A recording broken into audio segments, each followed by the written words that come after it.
রব্বুল আলামিনের একটিমাত্র নাম আপনি 99 বার পাঠ করে ফু দিন, আপনার ভালোবাসার মানুষ চলে আসবে, কাছে চলে আসবে। আপনার ভালোবাসার মানুষ আপনাকে ছেড়ে চলে গিয়েছে, চলে যাবে, চলে যাচ্ছে, এভাবে যদি হয় তাহলে শুধু একটি নাম পাঠ করুন, রব্বুল আলামিনের সাথে সাথে আপনার বাধ্য হয়ে যাবে ভালোবাসার মানুষ কাছে চলে আসবে।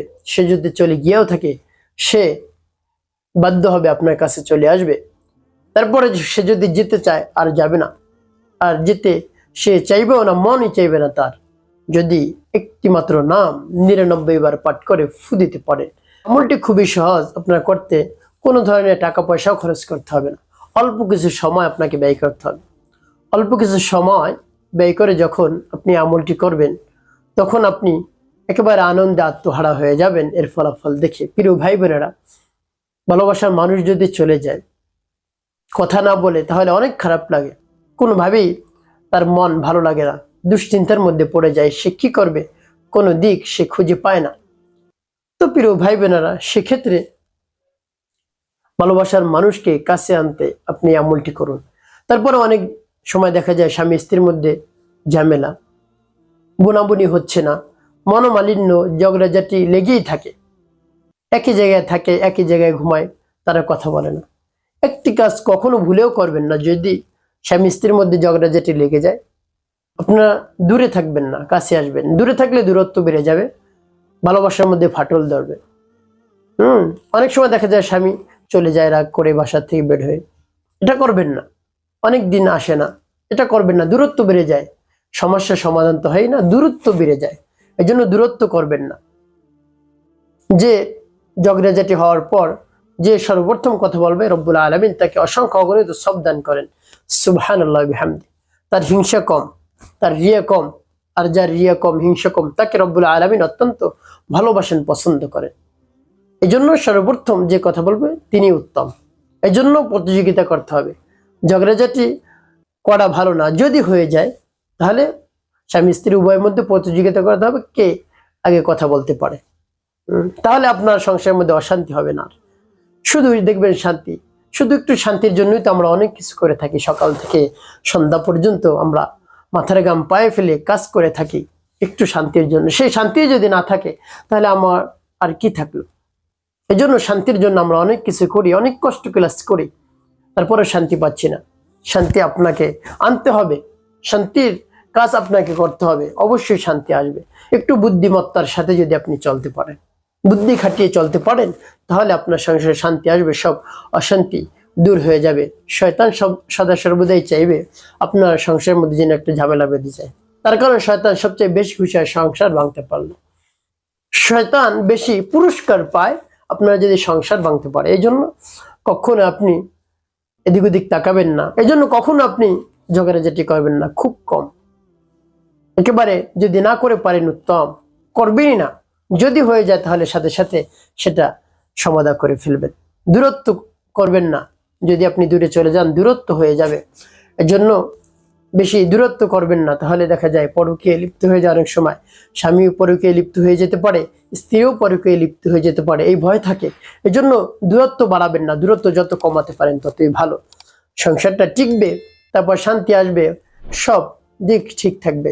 প্রিয় ভাই বোনেরা, এই জন্য আমার দেখার নিয়ম যে আপনি আমলটি করুন।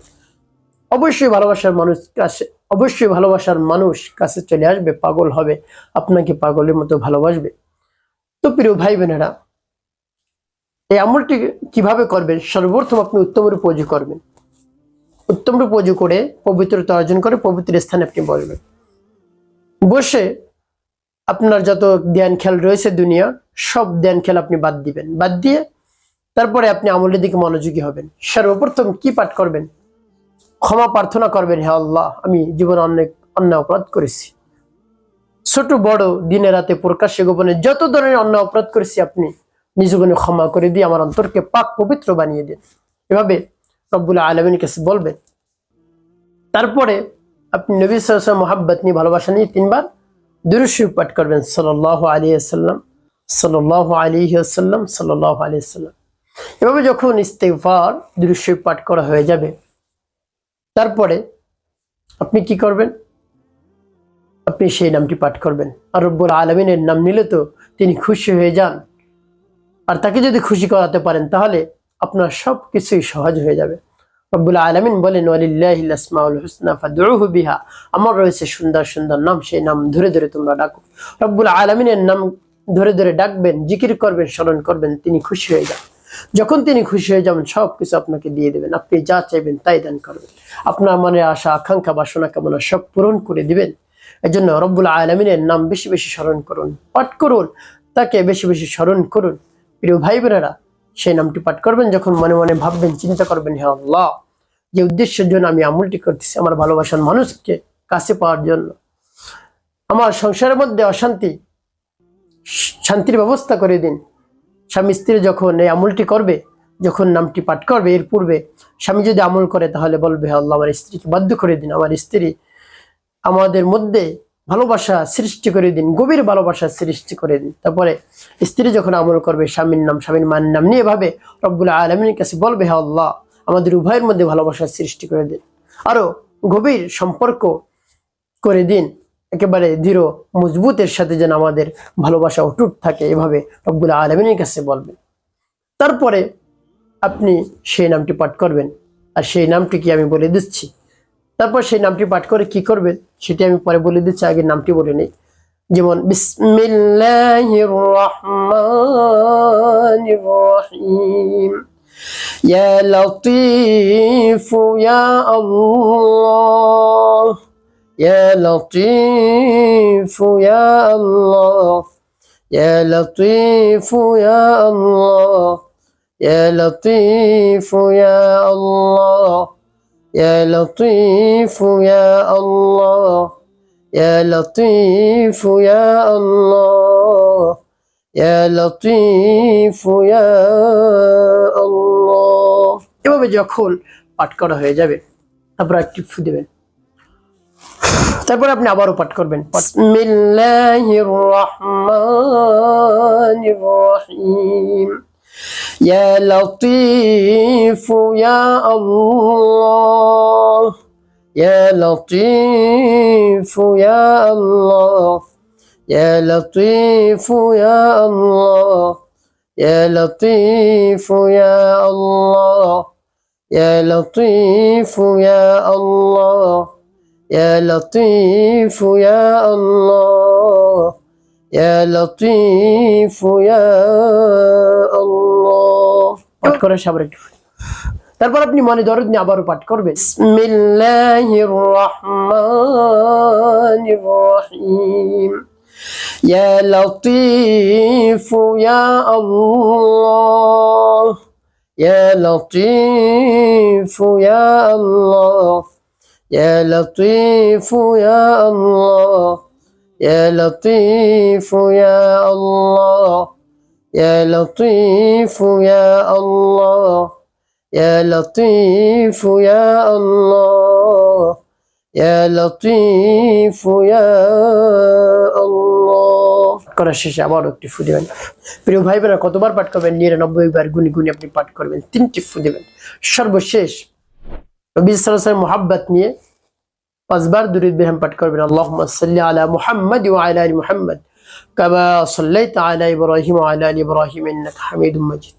আল্লাহুম্মা বারিক আলা মুহাম্মাদ ওয়া আলা আলি মুহাম্মাদ কামা বারাকতা আলা ইব্রাহিম ওয়া আলা আলি ইব্রাহিম ইন্নাকা হামিদুম মাজিদ। আল্লাহুম্মা সাল্লি আলা মুহাম্মাদ ওয়া আলা আলি মুহাম্মাদ কামা সাল্লাইতা আলা ইব্রাহিম ওয়া আলা আলি ইব্রাহিম ইন্নাকা হামিদুম মাজিদ।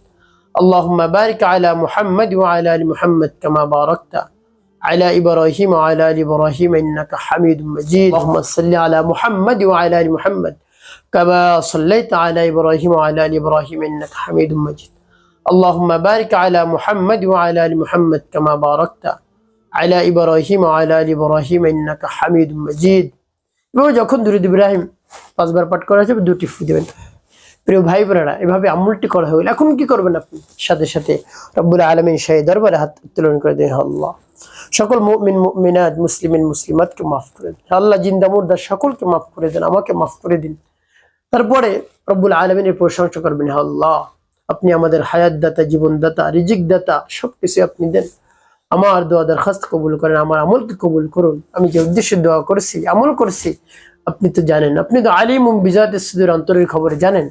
আপনি আমার সমস্যার সমাধান করে দিন, সংসারের মধ্যে শান্তির ব্যবস্থা করে দেন, অশান্তি দূর করে দিন, রহমত বরকত দিয়ে সংসারকে ভরপুর করে দিন। তারপরে ভালোবাসার মানুষকে কাছে এনে দিন। যদি কেউ বিবাহ করার জন্য কাউকে ভালোবাসে, তাকে পেতে চায় আপন করে, তাহলে রব্বুল আলামিনের কাছে এভাবে বলবে, আল্লাহ আমার ভালোবাসার মানুষকে আমি আপন করে পেতে চাই, আমি আমলটি করতেছি, আমলের বরকতে আপনি আমার ভালোবাসার মানুষকে আপনি আমার করে দিন। তো প্রিয় ভাই বোনেরা, এভাবে আপনি আমল করবেন, এভাবে রব্বুল আলামিনের কাছে বলবেন, অবশ্যই রব্বুল আলামিন আপনার চাওয়া পাওয়া পূরণ করে দিবেন। একটি কথা মনে রাখতে হবে, 5 ওয়াক্ত নামাজ আপনি আদায় করবেন, নামাজ 1 ওয়াক্ত নামাজ ছাড়া যাবে না, মিথ্যা কথা বলা যাবে না, মানুষের খেদমতে কল্যাণে বেশি বেশি কাজ করবেন, অবশ্যই আপনার জীবন হবে সুখময় এবং শান্তিপূর্ণ ইনশাআল্লাহ।